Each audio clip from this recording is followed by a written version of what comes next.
Cümleten selamun aleyküm hanımlar. Diva Patik YouTube kanalıma hepiniz hoş geldiniz. Bugün birlikte iki şiş dikişsiz çok güzel, çok farklı bir patik yapacağız. Ben patiğimde krem, siyah ve lila olmak üzere 3 tane normal patiklik ip kullandım. Şişlerim 3 numara.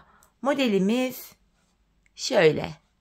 Çok güzel, çok hoş, şık bir model oldu hanımlar. Patiğimiz bu şekil. Patiğimizin hiçbir yerinde dikişimiz yok. Tabanımız, patiğimizin topuğu, kenarları model bu şekilde. Bu patik benim elimin ölçülerine göre 37, 38 ve 39 numara ayaklar için uyumlu oldu. Patiğimizi şu kenardan başlayacağız hanımlar. Krem ipimiz ile başlıyoruz 24 ilmek olarak. Şöyle krem ipimin ucunda bir miktar bir ip bıraktım. Buraya 24 ilmek atacağız. Şöyle şu birinci ilmeğim. 2, 3, 4, 5, 6, 7. Bu şekilde 24 ilmek atalım gelelim. 24 ilmeğimi attım geldim. Hemen şu kenara bir düğüm atacağım. Kenarımız açılmasın. Dönüyoruz hanımlar. Haroşa örgü yapacağız patiğimizde. Kenar ilmeğimi örmeden aldım. Ben örgümüzün hem ön hem arka yüzünde düz örgü örerek haroşalarımı elde ediyorum.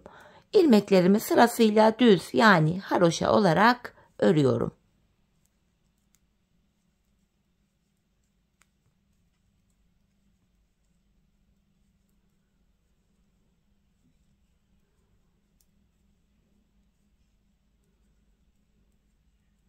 Sonuncu ilmeğimi de ördüm. Şimdi geri dönüyorum. Ön yüzdeyim. Ön yüzde olduğumuzu şöyle kabul ediyorum. Şu başlangıç ipimiz eğer sol taraftaysa ön yüzdeyiz demektir. Haroşalara devam edeceğiz. Bakın şurada bir diş haroşamız oldu. Ön yüzdeyim. Tekrar ilmeklerimi düz olarak örüyorum.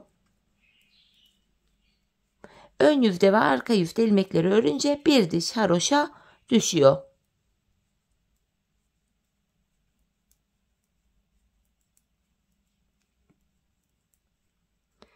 Evet, ilmeklerimi ördüm. Tekrar geri dönüyorum. Arka yüzdeyim. Kenar ilmeğimi aldıktan sonra arka yüzde ilmeklerimi yine haroşa örüyorum. Böylece ön yüze bir diş haroşa daha düşecek.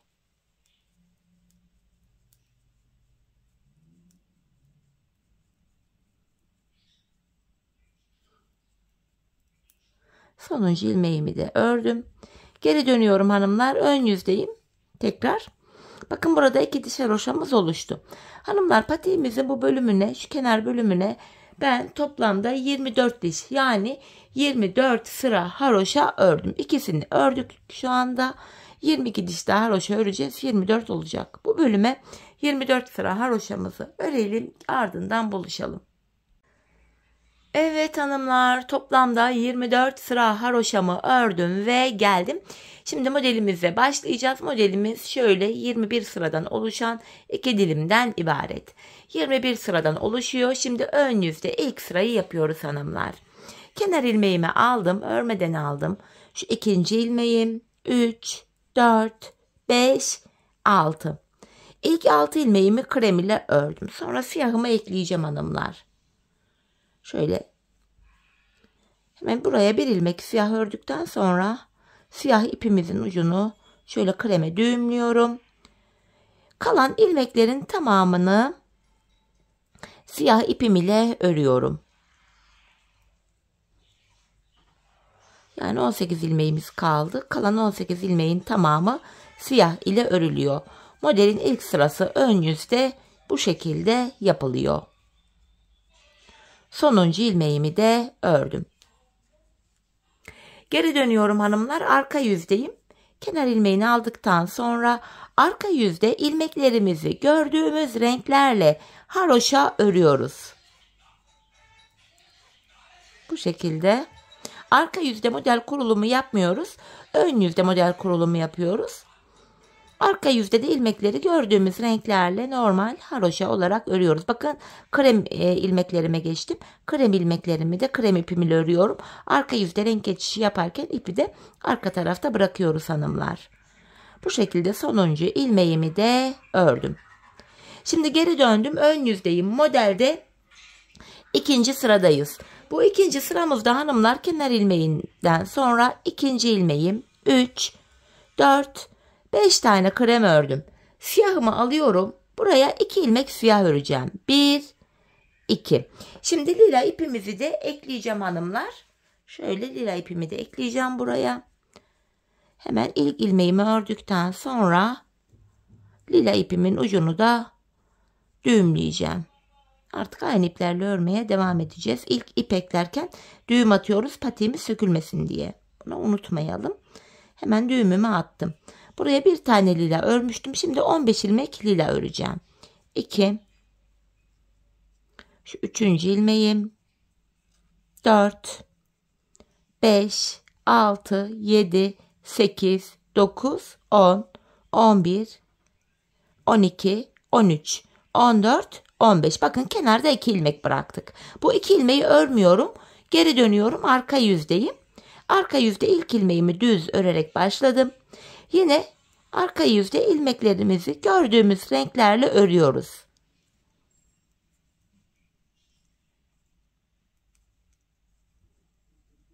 Evet, lila ipimi bakın arkaya doğru aldım.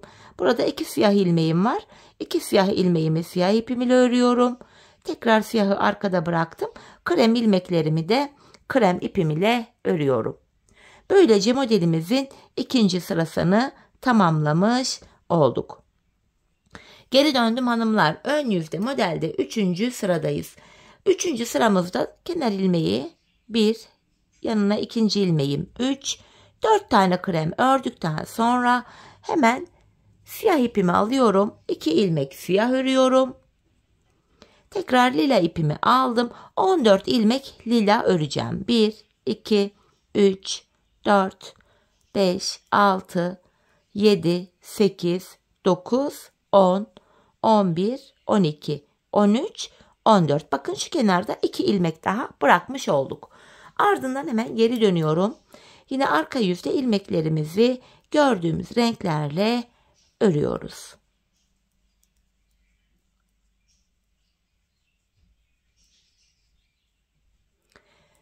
Lilayı arkaya doğru aldım. Şöyle siyahımı alıyorum. 2 siyahımı siyah ile ördüm. Tekrar siyahı arka yüzde bırakıp kremimi alıyorum. Kalan 4 ilmeğim krem. Şimdi geri döndük hanımlar. Modelimizde 4. sıradayız. 4. sıramızda kenar ilmeğimi aldım. Şu 2, şu da 3. ilmeğim. Siyah ipimi alıyorum. 2 ilmek siyah öreceğim. 1, 2. Lila ipimi alıyorum. Buraya hanımlar 13 ilmek lila öreceğim. 1, 2, 3, 4, 5, 6, 7, 8, 9, 10, 11, 12, 13. Bakın kenarda 2 ilmek daha bıraktım. Her seferinde kenarda 2'şer ilmek bırakıyoruz. Tekrardan geri döndüm. Yine arka yüzde ilmeklerimizi gördüğümüz renklerle örüyoruz.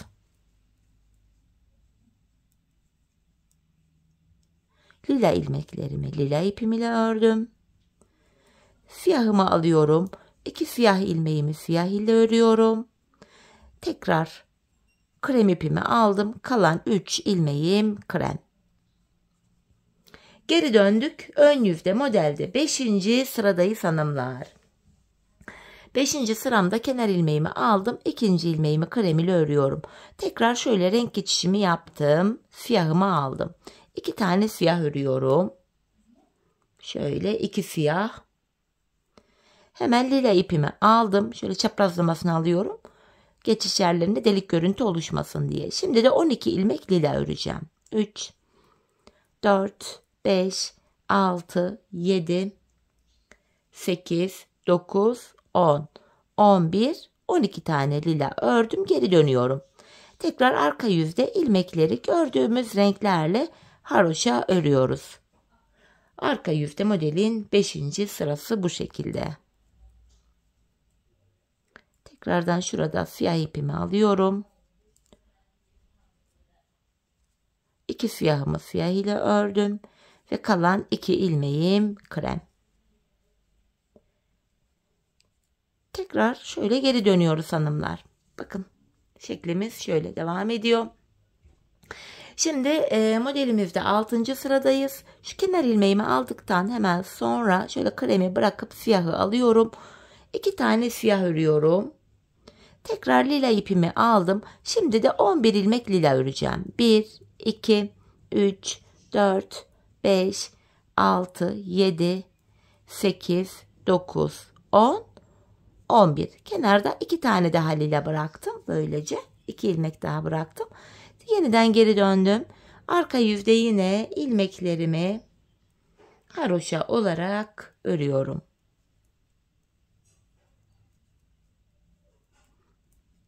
İki siyahımı siyah ile örüyorum. Kenarda bir kremim kaldı. Bu bir kremi de krem ile ördüm. Bu şekilde. Tekrar geri döndük hanımlar. Ön yüzdeyiz. Ve modelimizde de 7. sıramıza geldik.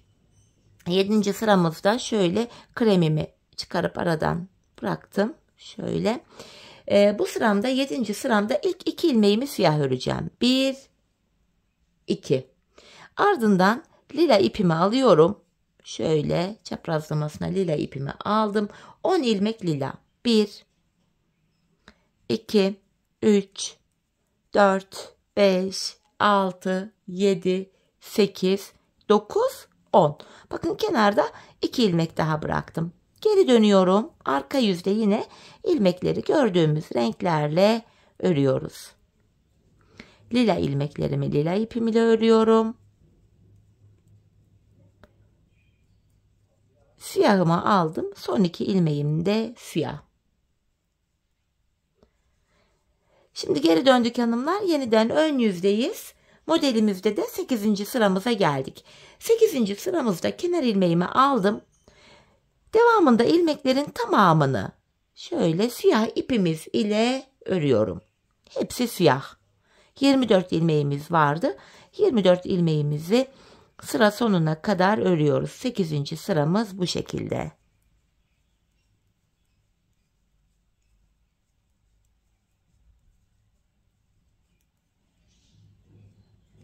Şöyle. Geri dönüyoruz hanımlar. Arka yüzde yine kenar ilmeğimizi aldıktan sonra yine ilmeklerimizi sıra sonuna kadar siyah ipimiz ile öreceğiz hanımlar. Sıra sonuna kadar ilmeklerimizi haroşa örelim gelelim. Arka yüzde ilmeklerimi ördüm geldim. Ön yüzdeyiz. Modelde 9. sıradayız hanımlar. 9. sıramızda kenar ilmeğimi aldım. 2. ilmeğimi siyah ile ördüm. Şimdi krem ipimi alacağım. Şöyle kremimi alttan şöyle alıyorum. Bu aşamada bakın hanımlar aradaki şu desenimizi yapacağız. 10 ilmek krem öreceğim. Şu 1. ilmeğim, 2, 3, 4, 5, 6, 7, 8, 9, 10. Geri dönüyorum. 10 kremden sonra geri döndüm. İlk ilmeğimi yine ördüm. Arka yüzde bu 10 ilmek kremi öreceğim. Bakın son 2 siyaha geldik. Bunu örmüyorum. Geri dönüyorum.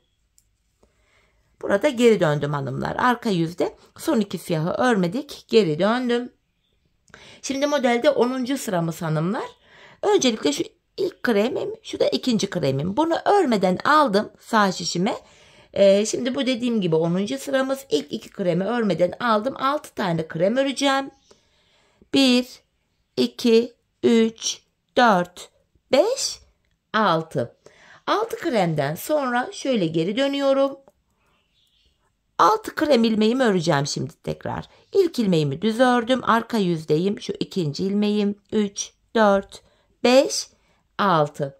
Tekrardan şöyle geri dönüyorum. Bu son 2 ilmeği örmedik. Şimdi de modelimizde 11. sıradayız. Şuradaki 2 kremi daha bakın şu 1. krem, 2. krem örmeden sağ şişime aldım. Şuraya 2 tane krem öreceğim. 1, 2. Ardından geri dönüyorum. Arkadayım. Bu 2 tane kremi örüyorum. Şu birinci, şu da ikinci kremim. Tekrardan şöyle geri döndük. Ön yüzde şimdi de hanımlar 12. sıradayız. Burada hanımlar 4 ilmek kremi öreceğiz. Şu ilk ilmeği aldım. Şu ikinci, üçüncü, dördüncü ilmeğim. Tekrardan geri dönüyorum. Arka yüzde ilk ilmeğimi yine şöyle örerek başladım. Şu ikinci ilmeğim.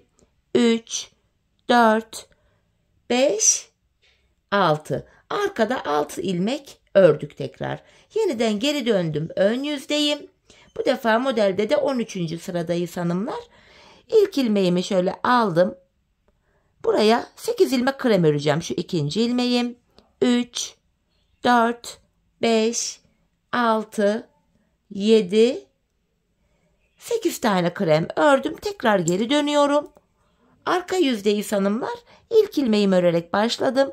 10 ilmek öreceğiz. Şu ikinci ilmeğim. 3, 4, 5, 6, 7, 8, 9, 10 kremi ördük bu defa. Pardon, şu ördüğümüz son 2 ilmeği alıyorum. Bakın 10 ilmekti. Son ikisini aldık, 8 kaldı. Şu 10'uncuyu örerken hemen unuttum söylemeyi. Hemen şu aradan bakın. Şu arada ilmek yeri var. Bakın şu tam ortadan. Şuradan girerek buradan bir çıkartıyorum. Ortada delik görüntü oluşmasın diye. Buradan çıkarttığımı hemen 9. ilmekle yanındaki ilmekle birlikte ördüm. Şöyle 10. ilmeğimi de örüyorum. Şimdi kremi arkada bıraktım. Son 2 ilmeğimi bu defa öreceğim. Şu 1 ve 2 ilmeğimi siyah ile ördüm. Şimdi geri dönüyoruz hanımlar. Ön yüzdeyiz. Bakın şuradaki kremli bölümü oluşturduk. Modelde şimdi tekrar ön yüzde 14. sıradayız. Kenar ilmeğimi aldım. Şu ikinci ilmeğim, siyah ile devam ediyorum. 3, 4, 5, 6, 7, 8, 9, 10. 11, 12 ve 13 ilmek siyah örüyorum. Geri dönüyorum. 14. sıramız bu şekilde. İlk ilmeğimi örerek başladım. Arka yüzde yine ilmekleri siyah ile örüyorum. Arka yüzde 14. sıramız. Tekrardan geri dönüyorum hanımlar. Ön yüzdeyiz. Bu defa 15. sıramızı yapacağız. Şöyle 15. sıradayız hanımlar. Modelin ilk yarısını bitirdik. İkinci bölüme geçtik. 15. sırada kenar ilmeğimi aldım. İkinci ilmeğimi siyah ile ördüm. Şimdi alttan lila ipimi alacağım. 10 ilmek lila. Şu birinci ilmeğim. 2, 3, 4, 5, 6, 7, 8, 9, 10 tane lila ördüm. Geri dönüyorum. Yine arka yüzdeyiz hanımlar. Arka yüzde ilk ilmeğimi örerek başladım. İlmeklerimi arka yüzde gördüğüm renklerle öreceğim yine. Lilayı arkada bıraktım tekrar. Siyahımı alıyorum. Kalan 2 ilmeğim yine siyah. Tekrar geri döndük. Ön yüzdeyiz hanımlar. Modelde 16. sıradayız. Siyah ipimi şöyle aradan çıkarttım, bıraktım. Bu defa 16. sırada ilk ilmeğimi krem ile öreceğim. Bir tane krem örüyorum. Tekrar siyahımı aldım. 2 tane siyah öreceğim. Şu altı yaptığımız modelin tam tersi olacak. Şimdi de 2 tane siyah ördüm. Lila ipimi alıyorum. 2 siyahtan sonra buraya 11 ilmek lila. 2, 3, 4, 5, 6, 7, 8, 9, 10 ve 1 ilmek daha ördüm. 11. 11 lila ördüm. Geri döneceğim hanımlar. Arka yüzdeyim. Yine arka yüzde ilmeklerimizi gördüğüm renklerle haroşa örüyorum. Modelde 16. sıramız böyleydi. Tekrardan şöyle siyahımı aldım. 2 siyahımı siyah ile örüyorum. Son 1 ilmeğim var. Son 1 ilmeğimi yine krem ipime aldım. Krem ile örüyorum. Bu şekilde. Tekrar geri döndüm. Modelimizde hanımlar yeniden ön yüzde ve 17. sıradayız. Kenar ilmeğimi aldım. İkinci ilmeğimi de krem ile ördüm. Tekrar siyahımı alıyorum. 2 siyah. Lila ipimi alıyorum. Şimdi de 12 ilmek lila öreceğim. 1, 2, 3, 4, 5, 6, 7, 8, 9, 10, 11, 12 tane lila ördüm. Geri döneceğim. Yine arka yüzdeyim. Arka yüzde ilmeklerimi gördüğüm renklerle örüyorum. Arka yüzde 17. sıramızı da bu şekilde tamamlıyoruz. Tekrar şöyle siyahımı aldım. 2 siyah ilmeğimi siyah ile örüyorum. Arka yüzde renk geçişlerinde bakın ipleri çaprazlamasını alıyorum. Şöyle kremimi aldım. 2 kremim de krem ile örülüyor. Tekrar geri döndüm. Ön yüzde modelde şimdi de 18. sıradayız hanımlar. Kenar ilmeğimi aldım. 2. ve 3. ilmeğimi krem ile ördüm. Siyahımı alıyorum. 2 tane siyah. Tekrar lila ipimi aldım. Bu defa 13 tane lila öreceğim. 1, 2, 3, 4, 5, 6, 7, 8, 9, 10, 11, 12 ve 13. Geri dönüyorum. Yine arka yüzdeyim. İlmeklerimi gördüğüm renklerle örüyorum. Bu şekilde. 18. sıramızı da böylece örmüş olduk hanımlar. Tekrardan kremimi alıyorum. Kalan 3 ilmeğim krem. Evet hanımlar, yeniden ön yüzdeyiz ve 19. sıradayız. Bakın şeklimiz de kendini göstermeye başladı. Kenar ilmeğimi aldım. 2, 3 ve 4 ilmek krem ördükten sonra hemen şuraya 2 tane siyah örüyorum. Tekrardan lila ipimi aldım. Bu defa 14 tane lila örüyorum. 2, 3, 4, 5, 6, 7, 8, 9, 10, 11, 12, 13, 14. Yine geri döndüm. Arka yüzde ilk ilmeğimi düz örerek başladım. Lila ilmeklerimi lila ipim ile öreceğim. Siyahları siyah, kremleri de krem ile. Gördüğünüz üzere model kurulumu sadece ön yüzde yapılıyor hanımlar. 2 siyahıma geldim. 2 siyahımı örüyorum. Ve kremime geldim. Kremlerimi krem ile örüyorum. Bu şekilde arka yüzde de modeli tamamladık. Geri döndük ön yüzde ve modelde 20. sıramız hanımlar. 20. sıramda kenar ilmeğimi aldım. 2, 3, 4 ve 5 ilmek krem ördükten sonra hemen siyahımı alıyorum. 2 siyah. Tekrar lila ipimi aldım. 15 tane lila öreceğim. 2, 3, 4, 5, 6, 7, 8, 9, 10, 11, 12, 13, 14 ve 15. Bakın 2 siyah kaldı. Yine bunu örmüyorum. Arka yüzde tekrar ilmeklerimizi haroşa olarak örüyorum. Aslında model 21 sıra dedim ama normalde 20 sıradan oluşuyor. 21. sırada modeli kapatıyoruz hanımlar. 21. sıra ikinci modelin ilk sırası oluyor aynı zamanda. Tekrardan bakın 2 siyahımı siyah ile ördüm. Şöyle yeniden kremimi aldım. Kalan 5 ilmeğim krem. Böylece ilk modeli tamamladık. Şimdi ikinci modelin ilk sırasını yapacağız hanımlar ve buranın 21. yani sonuncu sırası olacak aynı zamanda. Modelin ilk sırasında ne yapmıştık? 6 krem, 18 siyah örmüştük. Şimdi örelim. 6 ilmek krem öreceğim. Kenar ilmeği 1, 2, 3, 4, 5, 6. Kalan 18 ilmeğimi yani ilmeklerin tamamını siyah ile öreceğim. Bu şekilde. Model gayet gösterişli, güzel. İlk dilimi böylece tamamladık. Aynı dilimi ikinci kez tekrar edeceğiz hanımlar. Bakın sonuncuyu da ördükten sonra tekrar geri dönüyorum hanımlar. Arka yüzdeyiz. Arka yüzde yine yapılacak bir işlem yok. Siyah ilmekleri siyah ile, kalan 6 ilmeği de krem ile örelim. Ön yüzde buluşalım. Evet, arka yüzde ilmeklerimizi ördüm geldim hanımlar. İlk dilim böylece tamamlandı. Şimdi ikinci dilime başlıyoruz. Zaten ilk dilimin sonuncu sırası, ikinci dilimin ilk sırasıydı. 6 krem, 18 siyah. Modele şöyle devam edeceğiz hanımlar. İkinci sırada ne yapmıştık? Kenar ilmeğini aldıktan sonra 2, 3, 4, 5 tane krem ördüm. İlk dilimin aynısını yapıyorum. Yanına 2 tane siyah ve lila ipimi alıyorum. 15 ilmek lila.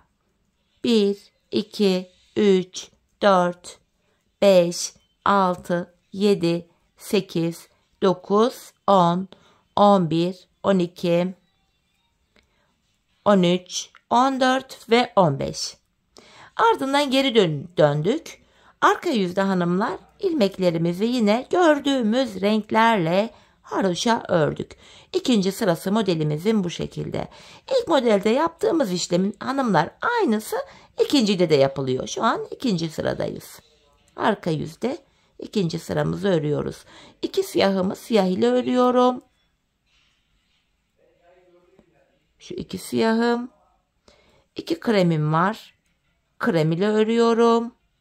2 siyahımı siyah ile ördüm. Kalan 5 ilmeğimi krem ile ördüm. İkinci sırayı tamamladık. Şimdi ön yüzde 3. sırayla devam edeceğiz. 3. sırada da 4 krem örmüştük.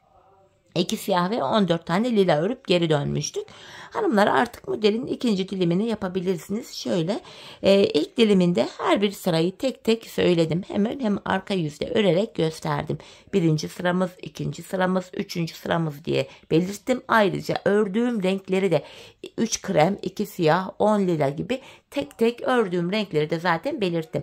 Videoyu biraz geri alarak burada 3. sıradan itibaren bakın videoyu buranın 3. sırasına alarak burada da 3. sıradan itibaren takip ederek aynı modeli yeniden kurabilirsiniz. Bu şekilde ikinci modeli de yapmış oluruz hanımlar. Şimdi bu şekilde ikinci modelimizi de yapalım. Tekrar ikinci modelin 21. sırası yani 3. modelin ilk sırası olacak. 3. modeli kurmayacağız. Modelin sonunda yine 6 krem şurada bir önceki sırada yaptığımız gibi 6 krem 18 siyah tekrar örelim. Yani ikinci dilimi tamamlayalım. Ardından buluşalım hanımlar. Evet hanımlar, ikinci dilimimi de tamamladım. Geldim bu şekilde. Şimdi patiğimizin diğer kenarına geçeceğiz. Kenar ilmeğimi aldıktan sonra artık ilmeklerin tamamını krem ipimiz ile öreceğiz. Lila ipimi kesip arkaya düğümlemiştim. Artık bu siyah ipi de keseceğim. Çünkü bu ipleri kullanmayacağız. Modelin devamında krem ipimiz ile devam edeceğiz. Hemen siyah ipin ucunu şöyle düğümleyeceğim. İlmeklerimin tamamını krem ile örmeye devam ediyorum. Patiğimizin ön desen bölümünü tamamladık hanımlar. Diğer kenarına geçtik. Evet, sonuncu ilmeği de ördüm. Şimdi geri dönüyorum hanımlar. Arka yüzdeyim. Arka yüzde yine kenar ilmeğimi aldıktan sonra diğer ilmeklerimi sıra sonuna kadar örüyorum. Böylece krem ipimiz ile bir diş haroşamız oluşuyor.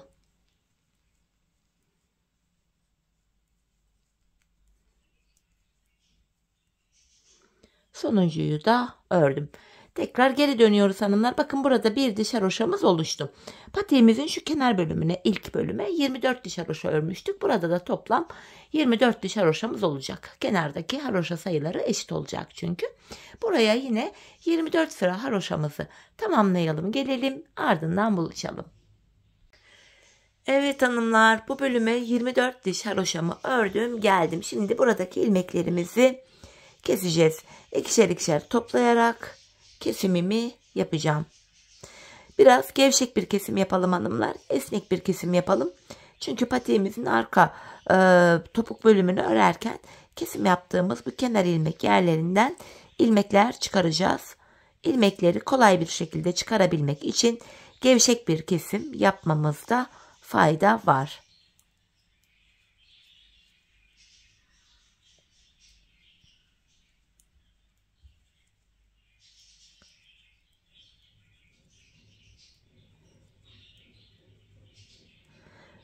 Evet, son bir ilmeğim kaldı. Onu da kestim. Şuraya hanımlar şöyle 2 tane bir zincir oluşturuyorum. Ve ipimi kesiyorum.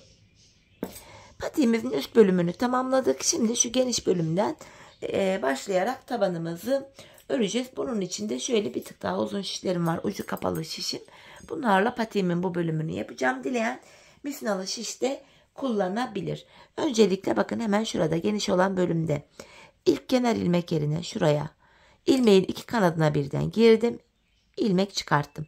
Sırasıyla bu kenar ilmek yerlerine girip ilmekler çıkaracağız. Hemen ikinci ilmeğimi çıkarttıktan sonra şu ucuna bir düğüm atacağım.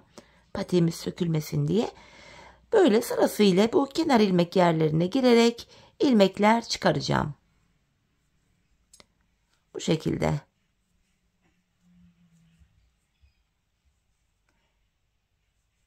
Şöyle baktığımızda hanımlar burada 4, 8, 9 ilmeğimiz oldu. Bu uçtan şu diğer uca kadar ben toplamda 83 adet ilmek çıkarttım. Şu diğer kenara kadar. Şimdi hep birlikte buradan şu diğer uca gelene kadar ilmeklerimizi çıkaralım gelelim. Evet hanımlar, 83 ilmeğimi çıkarttım geldim. Şimdi geri dönüyorum. Arka yüzdeyiz. Kenar ilmeğimi örmeden aldım. Devamındaki ilmeklerimi hanımlar haroşa olarak örüyorum yine düz olarak. Sıra sonuna kadar ilmeklerimizi örelim gelelim. Evet, sıra sonuna kadar ilmeklerimi ördüm. Şimdi ön yüzdeyiz hanımlar. Burundan başlayarak tabanımızı öreceğiz. Şişimde 83 ilmeğim var. 7 ilmek buruna ayırınca geriye 76 ilmek kalıyor. 76 ilmeği de iki yana eşit paylaştırınca 38'er ilmek düşüyor iki kenara. Öncelikle tabanımızı yapabilmek için bu kenardaki ilk 38 ilmeğimizi öreceğiz. Şurada 4 ilmek oldu. 5, 6, 7, 8, 9, 10. 11, 12, 13, 14, 15, 16, 17, 18, 19, 20, 21, 22, 23, 24, 25, 26, devam ediyorum. 27, 28, 29, 30, 31, 32, 33, 34, 35, 36, 37, 38 ilmek ördüm. Şimdi patiğimizin burun kısmı için bir 7 ilmek daha öreceğim. 1, 2, 3, 4, 5, 6, 7. Saydığımızda şu kenarda da 38 ilmek kalıyor hanımlar. 7 ilmekten sonra geri dönüyorum. Buralarda artık ipimiz hep şöyle karşıda olacak ve ilk ilmeği örmeden alacağız. Şimdi 7 ilmeğimi tekrar öreceğim. İkinci ilmeğim 3, 4, 5, 6, 7. Tekrar geri dönüyorum. 7 ilmek ile buraya bir diş haroşa ördük. Hanımlar tabanımız 11 ilmek olacak. 11 ilmek olana kadar da yanlardan her seferinde birer ilmek örerek ortaya ekleyeceğiz. Yine ipim karşıda, ilkini örmeden aldım. 7 ilmeği öreceğim. 3, 4, 5, 6, 7. Bir ilmek kenardan örerek ortaya ekledim. 8 oldu. Geri dönüyorum. İpim karşıda, ilk ilmeği örmeden aldım.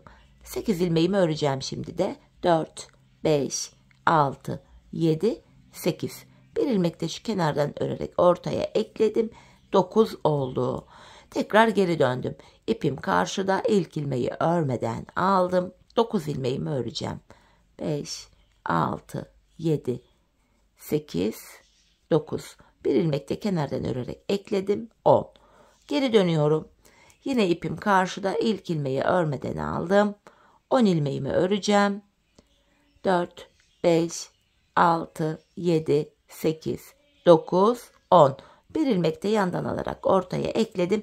Ortada hanımlar 11 ilmeğimiz oldu. Artık 11 ilmek ile kesimlere başlayacağız. Yapacağımız işlem şu. Burada 11 ilmek var. 10 ilmek öreceğiz. 11'de kesimi yapacağız. Yine ip karşıda, ilk ilmeği örmeden aldım. 2, 3, 4, 5, 6, 7, 8, 9, 10. 11. ilmekte yandan da bir ilmek alıp ikisini kesiyorum. Geri dönüyoruz hanımlar. Tekrar ipim karşıda, ilkini örmeden aldım. Yine aynı işlemi yapacağım. 2, 3, 4, 5, 6, 7, 8, 9, 10. 11. ilmekte yandan da bir ilmek alıp ikisini kesiyorum. 11 ilmek ile tabanımız böyle örülüyor hanımlar. 10 ilmek örüyoruz. 11. ilmekte kesimi yapıyoruz. 6 oldu. 7, 8, 9, 10. 11. ilmeğimde kesimimi yapıyorum. Tekrar geri döndüm. Yine ipimiz karşıda ve ilk ilmeğimi örmeden aldım. İkinci ilmeğim 3, 4, 5, 6, 7, 8, 9, 10. 11. ilmeğimdeyim. Yandan da bir ilmek alıp ikisini kestim. Geri dönüyoruz hanımlar. 11 ilmek ile taban bu şekilde örülecek. Hanımlar biz bu kesme işlemine sağ ve sol şişimizde kenarlarda ikişer ilmek kalana kadar devam edeceğiz. Şu sağ ve solda ikişer ilmek kalacak. Şimdi hep birlikte tabanımızı örelim, ardından buluşalım. Evet hanımlar, yanlarda ikişer ilmeğim kalana kadar tabanımı ördüm. Şimdi kesimlere devam edeceğiz. Yine ipim karşıda, ilkini örmeden aldım. Yine 10 ilmek öreceğim. 4, 5, 6, 7, 8, 9, 10. 11. de kesimimi yapıyorum. Bakın şu kenarda bir ilmek kaldı. Geri döndüm. İpim karşıda, ilkini örmeden aldım. Burada hemen öndeki 2 ilmeği de kesiyorum. İlk ilmekten sonra kesim yaptım. Şimdi kenardaki son 2 ilmek hariç şu kenarda son 3 kalana kadar öreceğim. Bakın son 3 kaldı. Burada da öndeki 2 ilmeği kesiyorum. Bu sonuncu ilmeği örerken yanındakini de aldım. İkisini bir örüyorum. Tekrar geri döndüm. Bakın kenarlarda birer ilmek kaldı. Şimdi burada son 2 ilmek kalana kadar öreceğim artık hanımlar. Son kez kenardan kesim yapacağız. Bakın son 2 ilmeğimi yine kestim. Geri dönüyorum. Yine ipim karşıda, ilk ilmeğimi aldım. Yine öndeki 2 ilmeğimi kesiyorum hanımlar. Tekrar kesim yaptım. Şu kenardaki bir ilmek hariç şurada 3 kalana kadar öreceğiz. Bakın şuradaki öndeki 2 ilmeği tekrar kesiyorum. Sonuncu ilmeği örerken yandakini de aldım. İkisini bir örüyorum. Şimdi geri döndük. Burada hanımlar 7 ilmeğimiz kaldı. Patiğimizin arka bölümünü 7 ilmek ile öreceğiz artık. Yine ipim karşıda, arka bölüme geçtik. İlk ilmeği aldım. Bu aşamada son 2 ilmek kalana kadar örüyorum. Son 2 ilmeğimi kestim. Ve bakın şuradaki ilk kenar ilmek yerine girerek ilmeğin 2 kanadına birden girerek ilmek çıkarttım. Tekrar 7 ilmek oldu. Bu şekilde hem patiğimizin arkasını örüyoruz hem de arka bölüm şu kenarlara eklenmiş oluyor. Tekrardan geri dönüyorum. İlmek çıkarttıktan sonra ipim karşıda, ilk ilmeği örmeden aldım. Yine son 2 ilmeğim kalana kadar ördüm. Son 2 ilmeğimi kesiyorum. Bu sağ kenarda ilmek çıkartırken hanımlar geri dönüyorum. Ön yüzde çıkaracağım. Bakın hemen şu kenarda. Şuradaki kenar ilmek yerine girerek ilmeğimi çıkarttım.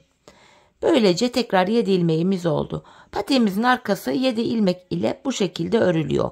Son 2 ilmeğimizi kesiyoruz ve sıradaki kenar ilmek yerinden ilmek çıkartıyoruz. Yeniden geri döndüm. İlk ilmeği aldım. Tekrardan ilmekleri örüyorum. Son 2 ilmeğimi kestim.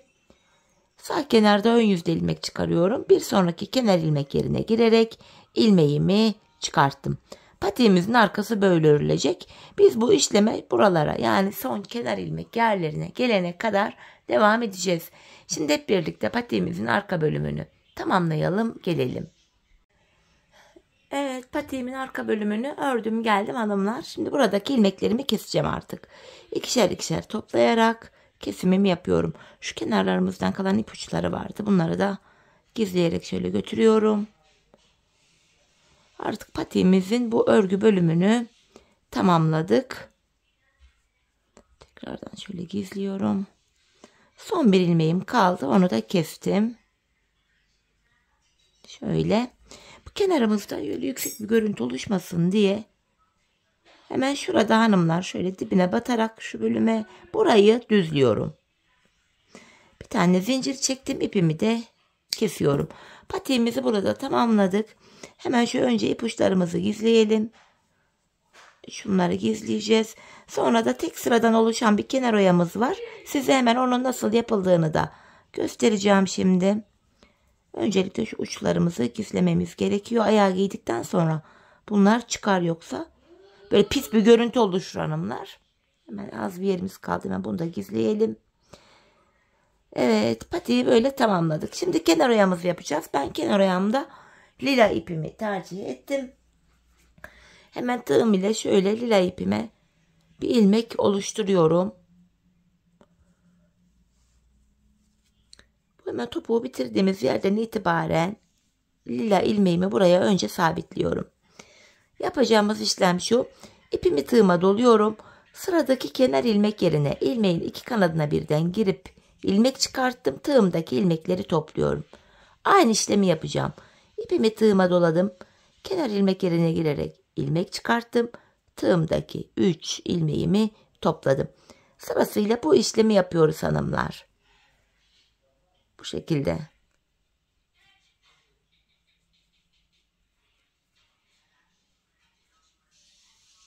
Böyle devam edecek. Biz bu işlemi hanımlar patiğimizin çevresini dolanarak devam edeceğiz. Ta ki ilk başladığımız yere kadar kenar oyamızı yapacağız. Şimdi kenar oyamızı tamamlayalım, gelelim. Evet hanımlar, kenar oyamı tamamladım, geldim. Yine buraya bir zincir çekiyorum ve lila ipimi de kesiyorum artık. Hemen ipimizin ucunu gizleyeceğim. Sonra patiğimize bakalım. Şöyle ilmek aralarına girerek ipimin ucunu gizliyorum. Bu şekil. Evet hanımlar, patiğimiz görüntü itibariyle bakın şöyle. Haroşa örgü olduğu için bakın gayet esnek, ayağı saran bir model oldu. Hemen manken ayağıma giydireceğim. Birlikte ayaktaki duruşuna da bakalım modelin. Çok güzel, çok şık, hoş bir model oldu. Yapılışı da kolay, zevkli bir modeldi. Ben çok beğenerek, çok severek yaptım.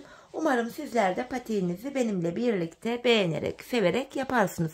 Yapacak olanlara da şimdiden kolay gelsin hanımlar. Patiğimizin ayaktaki duruşu da bu şekilde. Patiğimizin yanları, tabanımız, patiğimizin topuğu. Model bu. Evet hanımlar, yine birlikte güzel bir modelin daha sonuna geldik. Umarım sizlere faydalı, hoş bir video olmuştur. Yeni modellerde, yeni videolarda buluşmak dileğiyle. Şimdilik hoşça kalın, sağlıcakla kalın.